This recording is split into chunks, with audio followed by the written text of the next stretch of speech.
মাননীয় সভাপতি,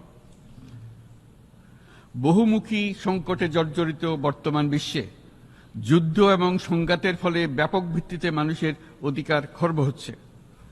বিশ্ববাসীর উদ্বেগ এবং নিন্দা সত্ত্বেও গাজায় গণহত্যা থামছে না।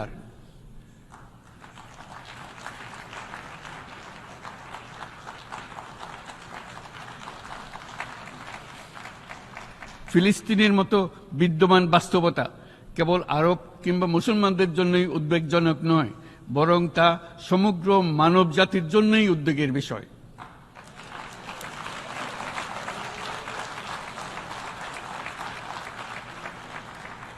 একজন মানুষ হিসেবে প্রত্যেক ফিলিস্তিনির জীবন অমূল্য।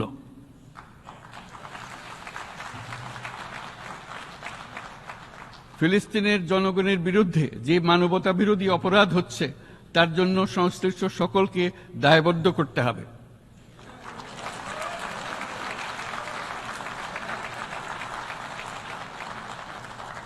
ফিলিস্তিনের জনগণের উপর চলমান নৃশংসতা, বিশেষত নারী এবং শিশুদের সাথে প্রতিনিয়ত যে নিষ্ঠুরতা বিশ্ব দেখাচ্ছে, তা থেকে নিস্তারের জন্য বাংলাদেশ অনতিবিলম্বে সম্পূর্ণ যুদ্ধবিরতির আহ্বান জানাচ্ছে।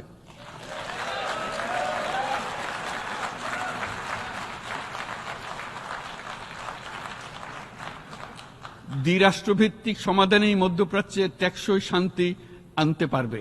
তাই জাতিসংঘ সহ আন্তর্জাতিক সম্প্রদায়ের সকলকে এর বাস্তবায়নের জন্য এখনই উদ্যোগ নিতে আহ্বান জানাচ্ছি।